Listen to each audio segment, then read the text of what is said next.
जान से तो भगवान ने बचपन भी छीन लिया और आई बाबा का प्यार भी। बेचारा त्योहार में भी दूसरों की बस शक्ल ताकता रहता है। एक बार दिवाली में रीत की बगल वाली झुग्गी बस्ती में रहने वाली औरत रीत को बुलाने आई।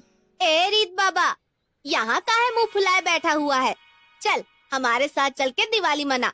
चल, मैं तेरे को मस्त मिठाई खिलाती है। चल चल। उस औरत के इतना कहने पर रीत उसके परिवार के साथ दिवाली मनाने चला गया। उसे अपने साथ ले जाकर उस औरत ने घर की बनी मिठाई खिलाई और फिर उसे बढ़िया खाना भी खिलाया। खाना खा के घर के सभी लोग पटाखे छुड़ाने बाहर आए।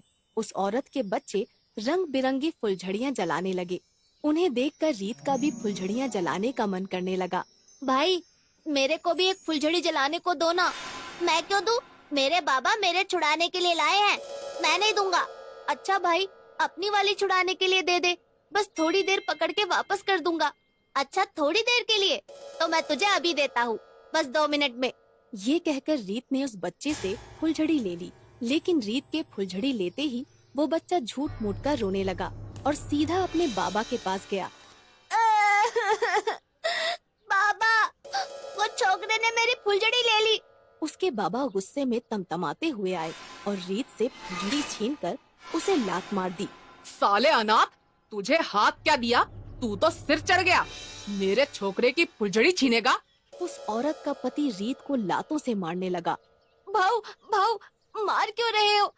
मैंने छीनी नहीं है, बस तेरे छोकरे से थोड़ी देर के लिए ली थी। आई शपथ। अच्छा, तो तू कहना चाहता है कि मेरा छोकरा झूठ बोलता है?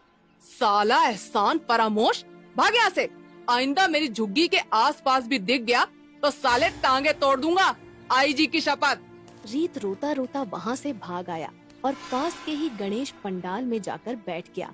गुस्से में वो गणेश जी के सामने अपनी दास्तां सुनाने लगा।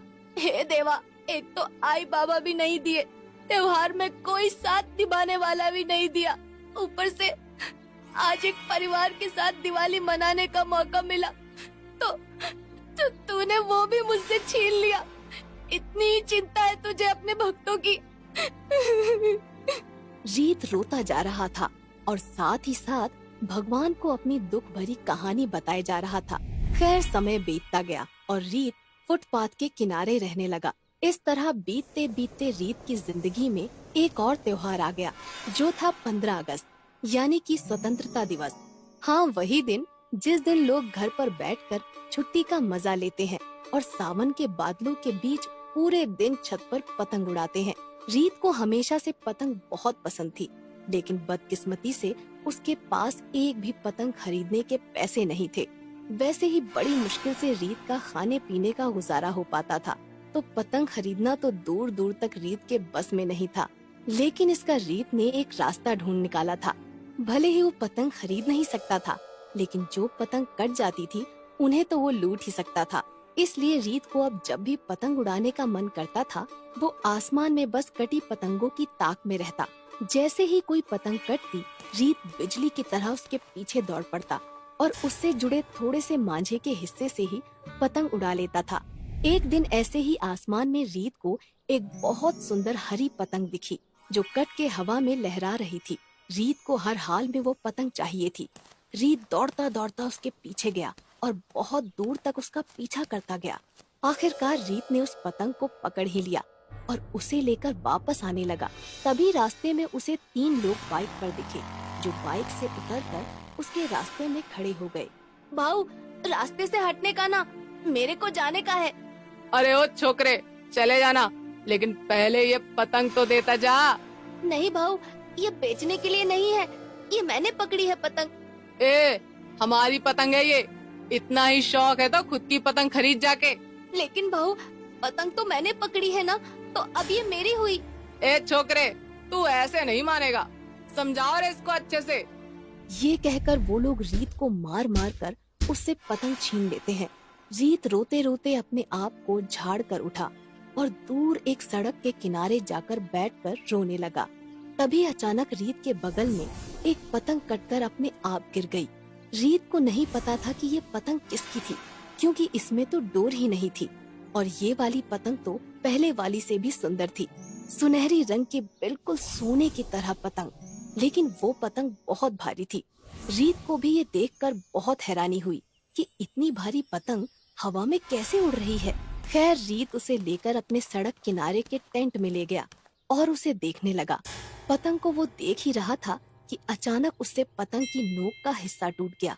रीत को ये देखकर हैरानी हुई कि कागज की जगह वो पतंग किसी धातु की बनी हुई थी। अरे ये कैसी अजीब पतंग है, इसके सुनहरे रंग से तो ये सोने की लग रही है। नहीं, ऐसे ही किसी ने रंग चढ़ा दिया होगा, लेकिन एक बार इसे कल सुनार से दिखवा लेता हूँ। रीत अगले दिन वो नोक का टुकड़ा लेकर सुनार के पास गया। सुनार ने उस टुकड़े को सोने की जांच करने वाले पत्थर पर घिस कर देखा। अरे छोकरे, तेरे हाथ इतना खरा सोना कहाँ से लग गया? चोरी किया है क्या? नहीं भाऊ, मेरी माँ का है, ये असली सोना है। अरे 24 कैरेट खरा सोना है, बेचेगा? हाँ भाऊ, असल में पैसे की बहुत तंगी चल रही है। सुनार ने उस टुकड़े के बदले रीत को 80,000 रुपए दिए।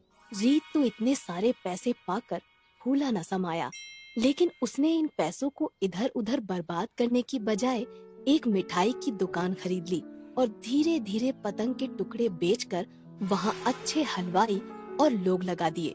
किस्मत से रीत की वो मिठाई की दुकान चल पड़ी और उसकी खूब कमाई होने लगी।